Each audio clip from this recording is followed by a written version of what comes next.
अरे सुनते हो जी, कल आपका लाडला अमेरिका से आ रहा है। सुनीता ने अपने पति सतीश से कहा। सतीश एक उम्रदराज एवं कुशल कारीगर थे। वे चंदन की लकड़ी की मूर्तियां बनाते थे। घर से सटा हुआ एक बाहर का कमरा जिसमें सतीश की दुनिया थी। उनकी शादी के 6 साल बाद बेटे ने जन्म लिया। बहुत खुश हुए दोनों पति पत्नी। नाम रखा सचिन। सचिन बहुत सुंदर था, गोल मटोल चेहरा और बड़ी बड़ी आंखें। सतीश उन दिनों लकड़ी की एक आरा मशीन पर काम करते थे। दिन भर मेहनत करने के बाद घर पहुंचते तो उनका चेहरा मलिन दिखता था। बेटे के जन्म के बाद तो उनको काम करने में कोई थकान महसूस नहीं होती थी। काम समाप्त करके वह जल्दी घर आने की कोशिश करते, क्योंकि सचिन के साथ समय बिताना है। सचिन धीरे धीरे बड़ा हो रहा था और सतीश प्रौढ़। सचिन स्कूल जाने लगा। अपने लाडले को शहर के महंगे प्राइवेट स्कूल में भर्ती कराया। अपने लिए मितव्ययता बरतने वाले माता पिता अपनी संतान के लिए खुले मन से खर्च करते। सचिन पढ़ने में बहुत तेज था। 12वीं तक उसने हमेशा कक्षा में टॉप किया था। सचिन की इच्छा थी कि वह डॉक्टर बने। उसे कोचिंग कराई गई, प्रवेश परीक्षा हुई, लेकिन उसका एडमिशन MBBS में नहीं हो सका। सतीश से अपने बेटे की उदासी देखी नहीं जाती थी। एक दिन किसी ने बताया कि विदेश में भी डॉक्टरी की पढ़ाई की जा सकती है, फीस भी कोई ज़्यादा नहीं है। हमारे देश में तो डोनेशन देना पड़ता है, जबकि वहाँ ऐसी कोई बात नहीं है। सतीश ने कुल खर्चे की जानकारी ली तो 25 लाख सुनकर झटका सा लगा। सचिन अपने माता पिता से कुछ कह नहीं सकता था, क्योंकि उसे अपने घर की माली हालत की जानकारी थी। वह गुमसुम रहने लगा। सतीश ने सुनीता से बात की। सुनीता पुत्र मोह के कारण अपने पति पर दबाव डालने लगी कि किसी तरह से इसका एडमिशन करा दो। सतीश ने सचिन को न्यूयॉर्क भेजने का फैसला किया। कुछ लोन लिया। अपना अच्छा सा घर था, वो बेच दिया। सचिन डॉक्टरी की पढ़ाई करने 5 साल के लिए न्यूयॉर्क चला गया। कभी कभार फ़ोन कर लिया करता था। सतीश की उम्र जो जो बढ़ रही थी, त्यों त्यों कार्य करने की क्षमता कम होती जा रही थी। उनको काम से निकाल दिया, क्योंकि लकड़ी चीरते समय कंधे पर लटका गमछा मशीन में आ गया था। बड़ी मुश्किल से जान बच पाई थी। वहाँ उपस्थित दूसरे कारीगर ने जल्दी से मशीन बंद कर दी, वरना 1 मिनट में ही काम तमाम हो जाता। काम में लापरवाही का आरोप लगाकर उनकी छुट्टी कर दी गई।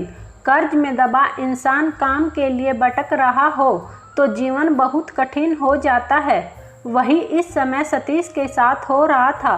एक उम्मीद की चमक सचिन की ओर से थी। वह डॉक्टर बन जाए तो सब दुख दूर हो जाएंगे। कहने को 5 साल झट से निकल जाते हैं, लेकिन इन्हें 5 साल का समय बहुत लंबा लग रहा था। सचिन की पढ़ाई पूरी हो गई और उसने वहीं पर जॉब भी खोज लिया। सचिन को जॉब मिल गया तो माता पिता को बहुत प्रसन्नता हुई। सचिन ने अपने पिता की आर्थिक सहायता करते हुए कुछ राशि भेज दी, जिससे उन्होंने एक छोटा सा घर खरीद लिया। उसी घर के एक कमरे में सतीश अपना खुद का काम करने लगा। कल जब सचिन का फ़ोन आया था कि वह कुछ दिन के लिए घर आ रहा है, तो सुनीता बहुत खुश हुई। 6 साल के बाद उसका बेटा घर आ रहा है। इन 6 सालों में बहुत कुछ बदल गया। सतीश और सुनीता सुबह जल्दी जागकर सचिन के लिए नाश्ता तैयार कर एयरपोर्ट पर ही चले गए। वो जल्दी से जल्दी अपने बेटे से मिलना चाहते थे। वह समय भी आ गया जिसका बेसब्री से इंतजार था। सचिन एयरपोर्ट से बाहर आया। उसके साथ एक लड़की भी थी। सचिन ने अपने माता पिता के चरण स्पर्श करते हुए उस लड़की से कहा, नैन्सी, ये मेरे मॉम डैड हैं। नैन्सी ने हेलो कहते हुए सतीश की तरफ अपना हाथ बढ़ा दिया। जहां सुनीता और सतीश नैन्सी द्वारा चरण स्पर्श करने की उम्मीद कर रहे थे, वहां उस लड़की ने अपना हाथ मिलाने के लिए आगे कर दिया।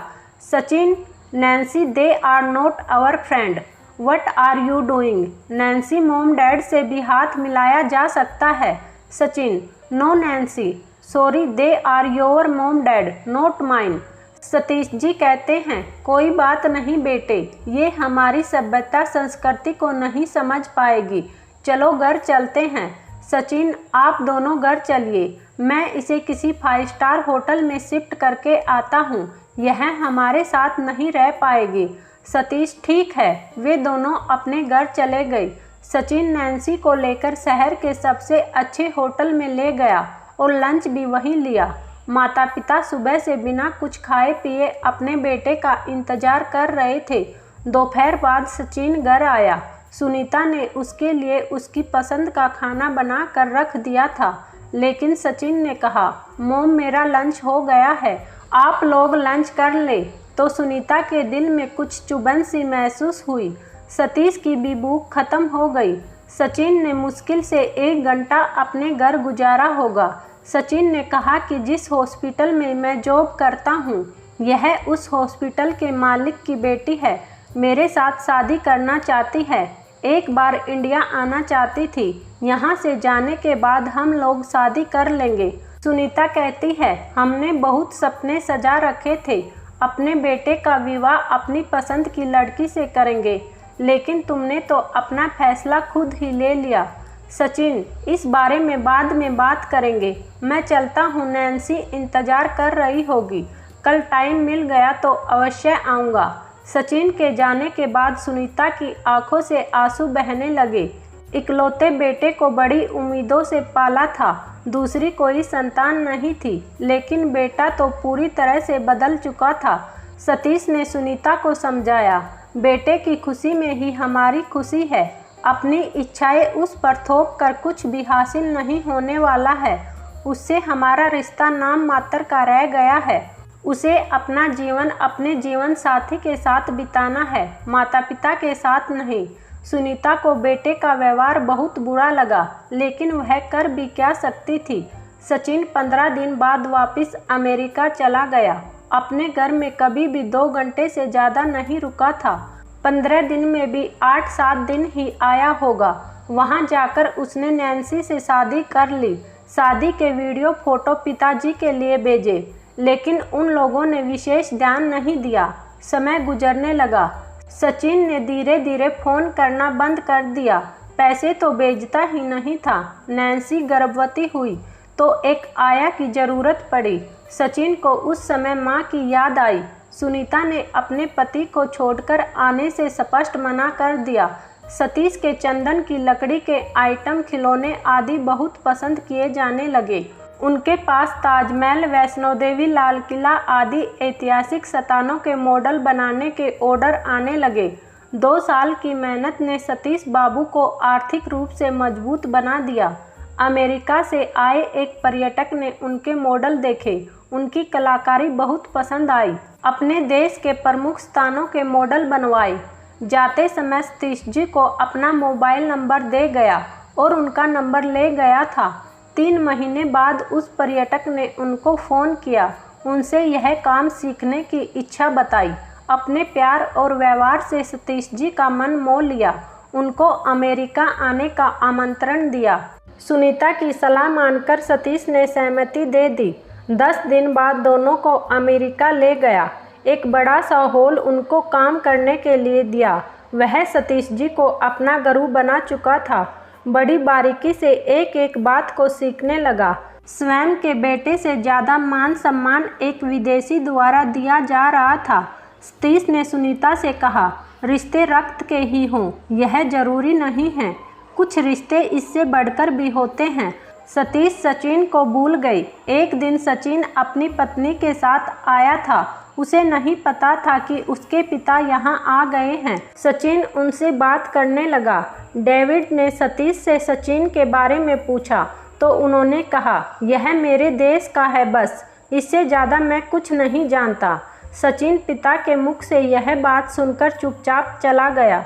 दोस्तों, कहानी से उन माता पिता को सबक जरूर लेना चाहिए जो अपना सब कुछ लुटाकर बच्चों को विदेश भेजते हैं और बच्चे उन्हें ये सिला देते हैं। माता पिता को भी अपने बुढ़ापे के बारे में सोचना चाहिए। आपकी इस विषय में क्या राय है, हमें कमेंट में ज़रूर बताएं। साथ ही वीडियो को लाइक और चैनल को सब्सक्राइब भी करें। फिर मिलते हैं किसी और इंटरेस्टिंग कहानी के साथ। तब तक के लिए धन्यवाद।